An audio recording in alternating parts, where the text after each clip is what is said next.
जय माता रानी। दोस्तों आज की इस वीडियो में हम सुनेंगे कालरात्रि माता की कथा। चैत्र नवरात्रि के 7वें दिन को महासप्तमी कहा जाता है। इस दिन माँ कालरात्रि की पूजा की जाती है, जिन्हें माँ काली भी कहा जाता है। माँ कालरात्रि को अज्ञानता और अंधकार का नाश करने वाली देवी माना जाता है, जिनकी कृपा से भक्तों को भय, शत्रु और नकारात्मक ऊर्जाओं से मुक्ति मिलती है। इनका रूप उग्र होते हुए भी भक्तों के लिए अत्यंत ही कल्याणकारी माना गया है।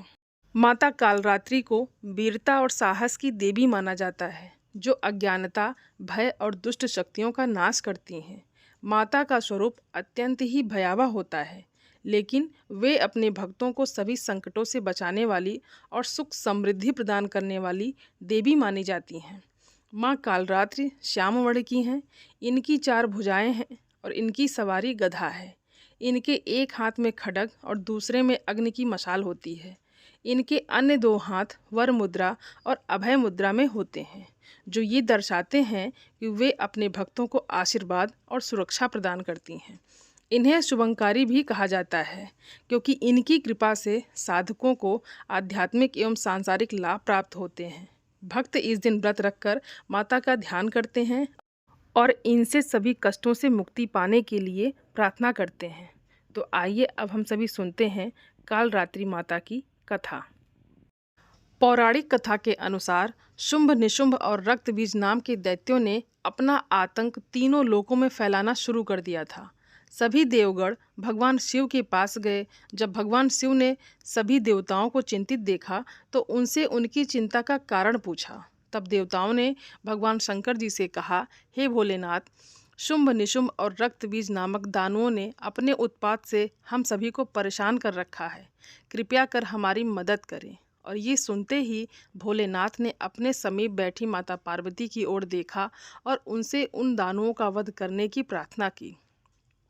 भगवान शंकर जी की विनती सुनकर देवी पार्वती जी ने उनके सामने नतमस्तक होकर उनका आशीर्वाद लिया और वहां से जाने की आज्ञा मांगी और दानवों का वध करने निकल पड़ी। माता पार्वती ने दानवों का वध करने के लिए माँ दुर्गा का रूप धारण किया। इस रूप में वो सिंह पर सवारी करती हुई अति मनमोहक और शक्तिशाली प्रतीत हो रही थी। माता को देख सभी राक्षस अचंभित हो गए। उन तीनों ने माता के साथ एक घमासान युद्ध शुरू किया। दैत्यों ने अपना पूरा बल लगा दिया, परंतु माता के सामने नहीं टिक पाए। आदिशक्ति ने शुंभ और निशुंभ का वध कर दिया। इसके पश्चात माँ ने रक्तबीज के साथ युद्ध करना शुरू किया। रक्तबीज कोई मामूली दानव नहीं था। उसने कठोर तपस्या कर भगवान ब्रह्मा जी से अमर होने का वरदान प्राप्त किया था। भगवान ब्रह्मा जी ने उसे ये वरदान दिया था कि जब भी उसे कोई मारने का प्रयत्न करेगा, तब उसके शरीर से निकली खून की बूंदें जैसे ही धरती को स्पर्श करेगी, वैसे ही अनेक रक्तबीजों का जन्म होगा। इसी वरदान के अनुसार जैसे ही माता ने उस पर प्रहार किया, उसके खून की बूंदें धरती पर गिरी और अन्य रक्तबीज प्रकट हो गए। उसी क्षण माँ दुर्गा के शरीर से एक ऊर्जा का संचार हुआ और माँ कालरात्रि का निर्माण हुआ। भले ही वो दानव अति शक्तिशाली था, परंतु माता से जीत पाने का समर्थ उसके अंदर नहीं था।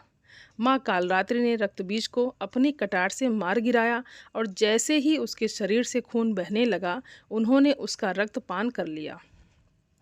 माँ कालरात्रि की पूजा सप्तमी के दिन करने के पीछे भी एक बहुत बड़ा कारण है। ऐसा कहा जाता है कि 6 दिन देवी की पूजा करने के बाद 7वें दिन हमारा मन सहस्त्र चक्र में स्थित होता है। इस चक्र में हमारा मन सबसे साफ और शुद्ध स्थिति में होता है।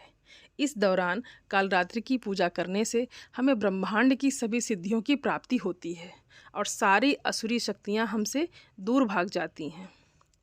तो आइए अब हम सभी सुनते हैं कालरात्रि माता की आरती। काल रात्रि जय जय महाकाली, काल के मुंह से बचाने वाली, दुष्ट संहारक नाम तुम्हारा, महाचंडी तेरा अवतार। पृथ्वी और आकाश पे सारा, महाकाली है तेरा पसारा। खड़ग खप्पर रखने वाली, दुष्टों का लहू चखने वाली। कलकत्ता स्थान तुम्हारा, सब जगह देखूं तेरा नज़ारा। सभी देवता सब नर नारी, गावे स्तुति सभी तुम्हारी। रक्तदंता और अन्नपूर्णा, कृपा करे तो कोई भी दुख ना कोई चिंता रहे, ना कोई बीमारी रहे, ना कोई गम, ना संकट भारी। उस पर कभी कष्ट ना आवे, महाकाली माँ जिसे बचावे। जो भी भक्त प्रेम से कहे, काल रात्रि माँ तेरी जय।